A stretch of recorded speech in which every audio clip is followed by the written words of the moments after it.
That's what I'm talking about. Wait! Okay, now, from the beginning. Hit it, boys. Welcome to High School to Higher Ed, a father-daughter perspective, a special Pulse Check mini-series brought to you by Enrollify. I'm Emma Kavanaugh, a 9th grader just starting high school. And I'm Kevin Kavanaugh, Emma's dad, and an enrollment management professional for the last 30 years. This series is about seeing the college admissions process through a different perspective, mine. We'll explore how young people are beginning to perceive college, the messages they're getting from counselors, family, and even colleges themselves. By stepping into these early conversations, we hope to offer some real insights for enrollment managers and marketers, things you can't find in the data, but in real everyday moments. Let's dive into today's episode. Welcome to another episode of High School to Higher Ed, a father-daughter perspective. You got it this time. I botched the name of our show at the conclusion of our last episode. So good to be with you again, Emma. Good to be with you. Emma is fresh off a big nap, huh? Oh, it was amazing. Yeah, that's she's preparing for an AP test and studied with her friends for about 7 hours today straight, something along those lines. And then recalled that we needed to do the podcast. So she said, I need a bit of a nap. So she took a nap and now she's, I think, fired up and ready to go. I thought it was the next day. So we promised people on the last episode when we finished off that we would kind of follow the bouncing ball, and the bouncing ball being you start on Naviance and Big Future and some of the other websites that you've been set up with by your school counselors. You've started to get a lot of communication from schools, mostly email, but some print and social media communication. And a lot of it is driving you then to go to websites. And that's really always the trick of the trade, is to try to get you to interact with the college's website. That's like the front porch of college admissions offices. So we said that we'd spend a little bit of time having you review all of the college websites that you've been encouraged to visit. So you had homework to do for this episode by going through. How many websites did you say you went through? Maybe 10. 10 websites. All right. So we've got some winners and we've got some losers, right? Well, we're not going to name the losers. We're not going to name the losers. You have to go to college in a couple of years. Yeah. That's the rule of this podcast is let's lift up those that have done well, but because Emma might be applying to a few of the not so great ones, we're not going to call them out on a podcast just yet. One thing that we always talk about is the national holidays, and we try to find a way to stretch getting a national holiday in. So there's a couple of questionable holidays here that wouldn't be great for a podcast or college admissions. But today is May 22nd, and it is National Vanilla Pudding Day. So it's a bit of a stretch, but we're going to talk about some of the websites that are awesome and some websites that are, according to you, a bit vanilla and could be used to a little spicing up. And if colleges are spending a lot of money marketing to high school kids, it needs to have a little flavor. You know what I mean? Couple things, and we'll get into this and summarize at the end. But I think what we'll find is that visuals are really important. Really clear navigation is important to you. Yes. First impressions matter, and we'll talk about how much they matter. Design and aesthetics, I think, play a key role in your opinion on all of these things, and getting to the point, just being concise, really key in your evaluation. So let's start with the good. Let's start on a good note here. Mm-hmm. Tell me about. And since these are sort of the good, we'll mention them by name. We'll give a little plug. We'll give a little plug to these schools that work so hard on their marketing. So you identified 4 that you generally like. So yes. Pick one and we'll start with them. We'll start with James Madison University. Okay. So James Madison University is one of those schools that not necessarily on your list per se, but has been a school that's been communicating to you. Mm-hmm. And I think we called them out sort of last season in some of the print materials that they sent. They had some Yes. pretty good stuff, right? They got another mention in our podcast episode about their letters and their other communications. So Yeah. feel So free to check those out if you haven't checked them out yet. whoever's running point at James Madison University is doing a good job in the Yeah. eyes of this ninth grader. All right. So what was it about their website that you liked? So I think that they had really easy access to important information, and the colleges that I liked the most, they all had that information bar at the top of their website, like a menu that would say apply, learn more about us, contact us, all those kinds of things. And so that makes it really easy to access the most important information. So that's definitely helpful. And then it was visually appealing, and the beginning of the website had a nice inspiring video. So Right. So when you say inspiring, do you remember? I know this was a couple days ago that you looked at it, but was there anything specific about that video that really caught your eye? it was just showing kind of around campus, and it was just like it showed some of the activities that they have on campus that maybe you don't wouldn't think about going to a school, but it was like exciting for someone looking at schools, I guess. Okay. And then another school that you liked their website and that has communicated with you is Tufts. So Yes. why don't you tell me a little bit more about what your first reaction to Tufts was? I think it was like very simple and straightforward, but it wasn't underwhelming either. Because I think a lot of colleges are trying to put so much information on the main page of their website at one time, and that's just kind of information overload, and that's not helping get the actual important information.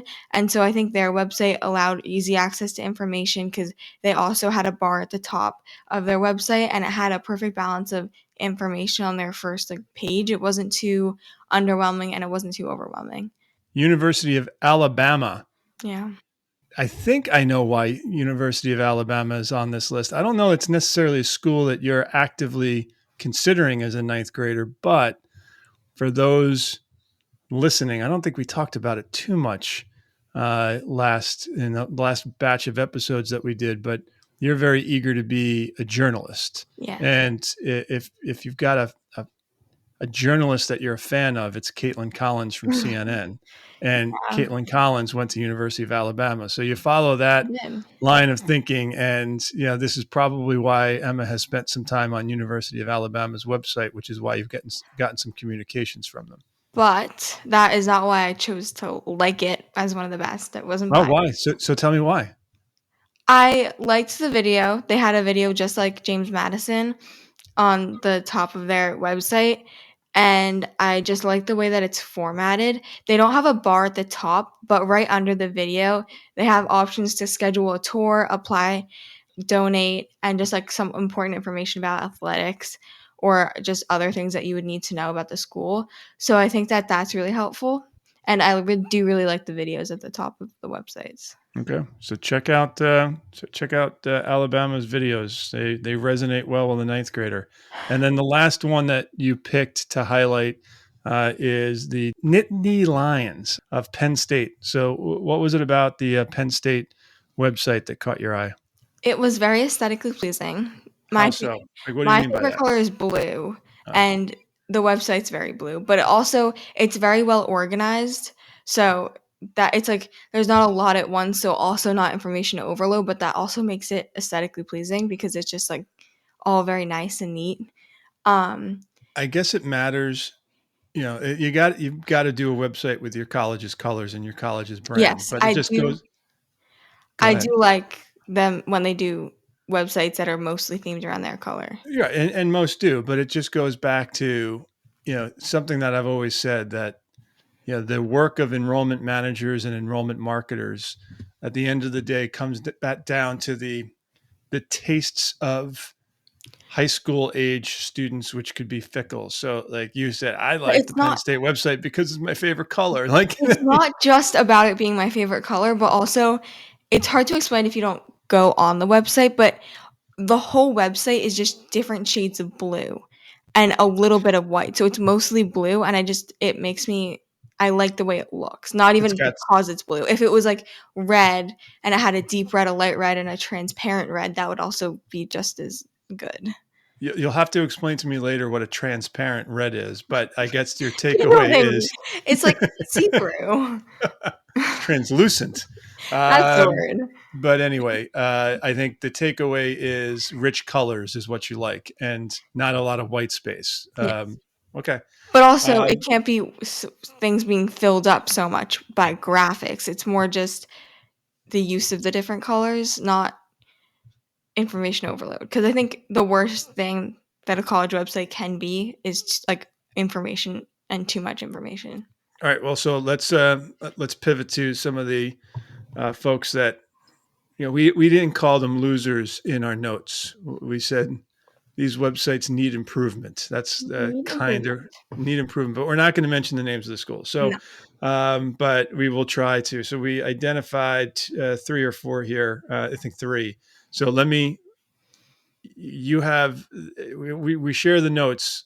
The name of the school is in the notes. So let me tee up the schools for the listeners, and then you can dive in with your analysis. So the first school is a uh, mid-sized university in a very large city, um, private institution. So go ahead, Emma. That's you tell us what you did not like about this institution's website. As I said before, it had a lot of information. It was kind of just information overload. And it also just wasn't pleasing to the eye. There was a lot of, like, the font wasn't really attractive and it didn't flow well, I guess. Like, because of how much information was on the website, there wasn't a good amount of organization and it kind of was just everywhere. So I didn't like that. Okay. I didn't feel like I Yeah. was getting important information. Well, and I looked at it, and the reason why I wanted to point out your comments on Penn State is that I think this website is a perfect example of the opposite, in that this is a school that's got some rich traditions, and every time you see any branding of theirs, it's deeply branded with their school colors. But their website is particularly white, a lot of blank space. Only it's like um, their true color is only a secondary or tertiary color on their website.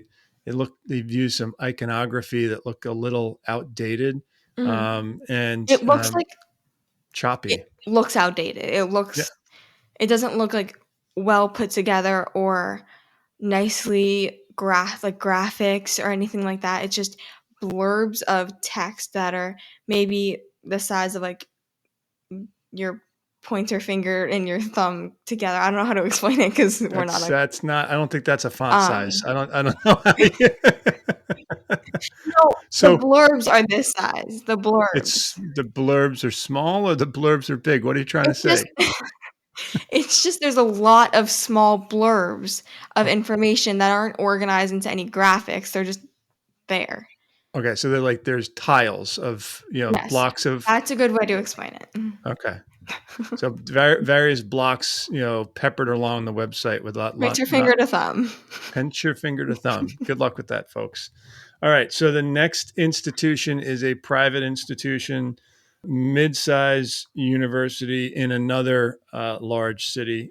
If you see a theme here, Emma wants to go to school in a city, so that's why some of these schools are communicating to her, because she's already expressed some interest. So, mid-sized private university in a large city. Go, Emma. What's your thoughts on this institution's website? So they have a video at the top of their um website and they also have that information bar, but as soon as you scroll down, there's just big graphics that you can't even look at the whole graphic of like the whole block of information without scrolling down to see the rest of it.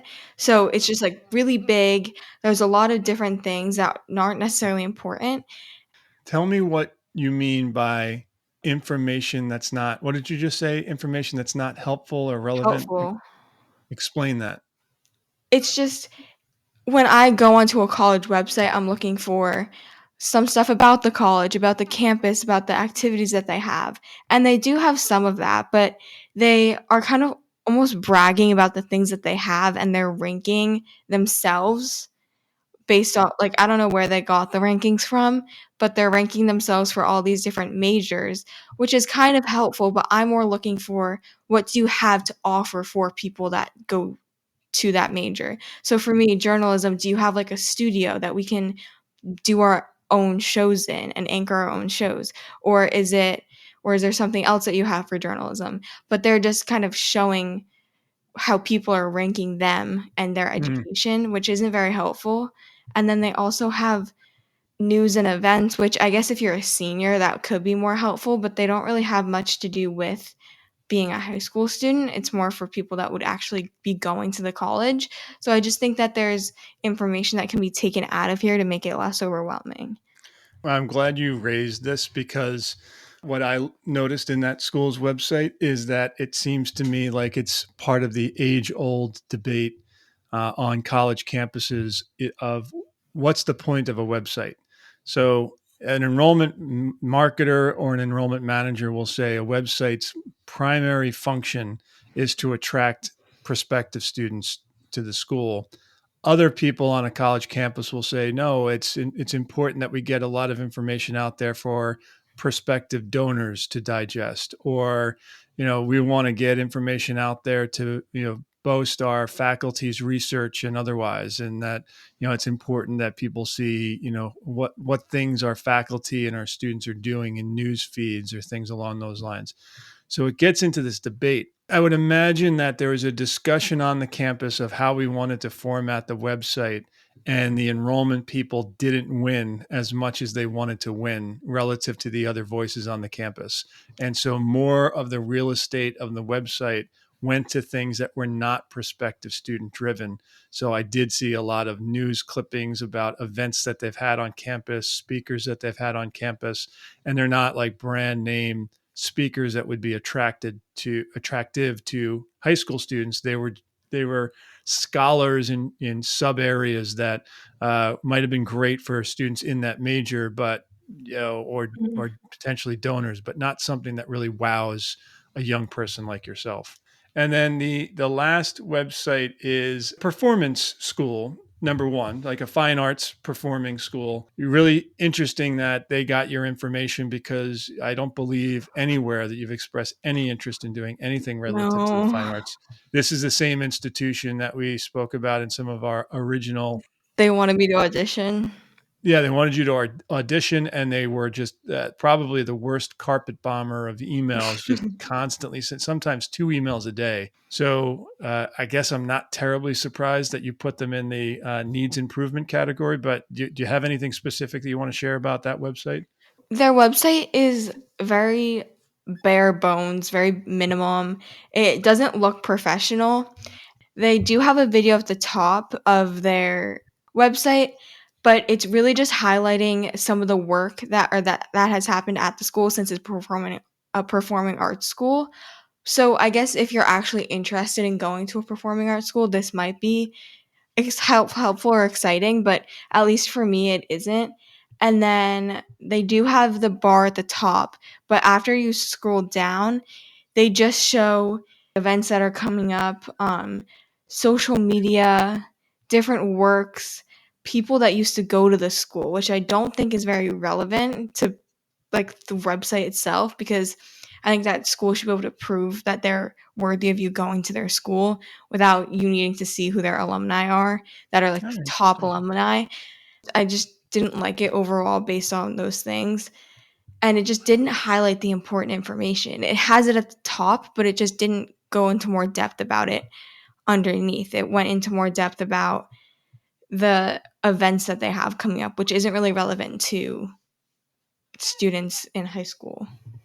My takeaway from looking at that was it wasn't very student focused. It was industry focused. So it really, much of the website catered to, performances that graduates are doing, or, industry, music drops that, their graduates are doing. So sort of focusing on outcomes from my perspective. And I wonder if that's a strategy of theirs, that they want to justify the expense of going to their school and attracting students to their school by really honing in on outcomes less so than the actual curricula or student experience outside of the classroom, because it was starkly more about what our graduates are doing. Yeah, I'm looking right now, and they have their news articles on what's going on at the school, which I enjoy to look at because I want to be a journalist. And it has like different award shows for professionals. It has all of the tags under the article are alumni. So it's all of their stories are about alumni. And then they have a whole section going through the alumni from their school that are well known. So it's just like all they're doing is flashing who used to go to their school. And there's maybe 10 people that they're showing on their website when there's thousands of people that have gone to their school. Yep. Yep. Hey, it's Mallory. Quick thought. What if your team didn't have to worry about what's getting missed after hours? What if your campaigns kept moving, your segmentation kept updating, and your students kept getting support while your team focused on the big stuff? That's what a digital workforce makes possible. Element 451 is helping marketing teams rethink how work gets done and who's helping it get done. See Bolt Agents, the digital workforce for higher ed marketers, live at the Engage Summit this June. Register at enrollify.org/engage and use the code ENGAGE50 for $50 off. All right, back to the show. So we're done with that website, Emma. And now let's talk a little bit as we're starting to close up this episode of, first of all, how important really are these websites to you? That all of these emails were driving you to go to these websites. We spend a lot of time as admissions and marketing people getting the websites right. But do you, as a ninth grader, this sort of younger generation of high school students, do you think you're going to use these websites a lot? I mean, it's an honest question. Maybe it's yes, maybe it's no. But what do you think? I don't think the website and the way it looks is going to impact whether or not I go to the college. If I'm really interested in the school, I might go to their website to look for open houses or any events that are coming up that I could go visit the school, or if I'm looking for a specific thing on their website. Also applications, but that's more senior year. But I don't think that the website itself is going to be the deciding factor between me going to the school and me not going to the school. So overall, I don't think it's like very important in my mind, but they are definitely useful tools for if I need to know something about the school or their programs or their events. Well, let me ask you this. Did you see anything in any of these websites that made you say, I am now more interested in this school than I was prior to visiting the website? Like, are any of these websites make you more excited about exploring the school a little bit more? No. Did you see anything on any of these websites that said, you know what, I thought of this school at a certain level or certain level of interest, and then I saw their website, and now I think less of their school, and or I am less interested in exploring the school in the future? Yes. Okay. All right. I So, think the one performing arts school I already wasn't really interested in. right, So right, seeing their right. website it wasn't necessarily a turn off because I was never planning on looking at it, but it just like I just won't be going on their website anymore. And I also think there's one other school that is definitely like an option for me, but I don't know. I think that their website kind of turned me away a little bit. Wow. So the websites don't help you, but they could hurt you if you don't do them right as an enrollment person. That's at least the opinion of one ninth grader. Go ahead. What's that, Emma? So to make them look nice, even if Let's they make them look aren't the nice. best. Yeah. Okay. It's interesting because you and I went on a road trip to a sporting event for you like a year ago. And it was in a rural area, but a really well-known school. And I thought it could be a good fit for you, especially since you wanted to do like communications and journalism and things like that. I said, you want to pull over? You want to get off the highway and just swing by this college and just drive around a little bit? And you said, no, I'm never going to school here because it's too cold here and it's not near any cities. And I don't care whatever else they have. It's not what I'm looking for. And I was just wondering, that was the experience of you seeing the location that the school was in was a turnoff even if the name brand of the school and the rankings and their focus on things that you might be interested in are right up your alley. And I was just wondering if the websites did something similar, like, you saw, a website that you said, you know what? Nope, the website's too much of a turnoff. I thought highly of this school, and then I saw this website, and it's not doing it for me. And so I guess what I'm getting at is, do websites have this impact? It sounds like it does if they're particularly not well designed, but there's nothing happening on those websites that are like really knocking it out for you that says, I've got to continue to check this school out because of how great their website is. I think you summed it up pretty well. Okay. What I heard here is your visuals have to be good, especially those videos to open the website. Make sure those videos are good. Yeah, and you didn't talk about it, but one of those schools didn't have a video at all. I'm looking at a video and it has people reading books in a hammock. Well, it kind of happens in college. That's like part of the, like you do read books when you go to college. No, but people reading books in a hammock just really has nothing to do with my interest in the school. So yeah. Don't put people reading books in hammocks in your videos on. That seems a bit contrived. Yeah, there's one school in there again. It was that school that didn't use a lot of white space on their website. Yeah, didn't use their branding properly. In my mind, they also didn't have a video. Mm-hmm. It really seemed like it made the website seem dated, and I wonder if that's reflects on the opinion that people have of the institution. But I also did see schools where the font overlays the video and it makes it hard to read the font and distracting. So you also have to find that good balance. Yeah. Don't put too many overwrites. Okay, so power of visuals, clear navigation. I was so surprised to hear you talk about the navigation bar as much as you did. Like, I like the navigation bar. The navigation bar. If you're trying to go, for the sake of the podcast, I went through and I was looking at the school, but in terms of nobody's going on the website and scrolling aimlessly through the website. They want to go and find their one thing. So I think that's helpful. All right. You liked your navigation bars. Yep.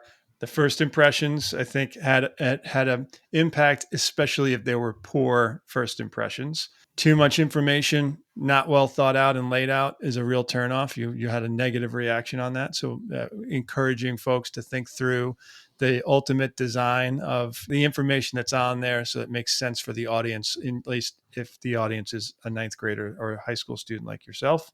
Concise, keep it simple, and don't put too much text on top of the videos so that you can actually watch the videos. And that's about it. More to come because you're going to be looking at more and more websites. But do you have any final thoughts, Emma? Just making sure that you're using your school's logo properly, I guess, is very important. And the video. I really like the video. Okay. Websites with video. Well, this is a great episode. I'm glad we tackled this issue. In a week's time, we're going to drop the third and final episode from this next series here. And we're going to focus on your impressions of what a college visit should look like from somebody who hasn't gone on a college visit yet. So what we're going to do is talk about what colleges. You have seen colleges, but you haven't gone on, like, you've seen colleges just because you've been in the area or you've had a sporting event on them, but not from the perspective of a prospective applicant. Yeah. So we're going to walk through sort of the elements of, visiting a college, get your sense of what utopia looks like. Like if a college was the land of Oz and you were going to go visit the Wizard of Oz for the first time, what would you expect on that college visit, and what will your expectations be? And then in a couple months' time, we're probably going to go maybe do a first college tour early on in your sophomore year just to get a taste for it. And we'll see what your expectations versus the realities looked like. So we'll talk a little bit about that next episode. Does that sound good? Sounds good. All right. If folks have questions about their websites, can they send you an email? They can send me an email. We put it in the show notes again, I believe. Also, if you have any questions that you'd like us to answer in our next episode, you can also email me. So that's it. That's a wrap for another episode. We appreciate everybody listening. All right, Emma, let's make like a tree and get out of here. Let's make like a tree and leave, you idiot.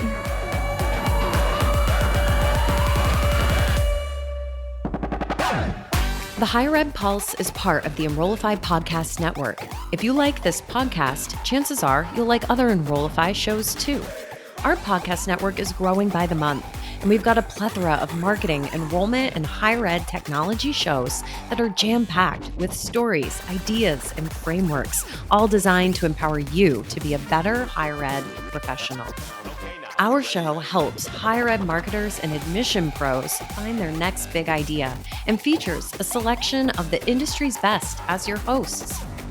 Learn from Brian Gross, Eddie Francis, Jenny Lee Fowler, and so many of your favorite leaders in higher ed.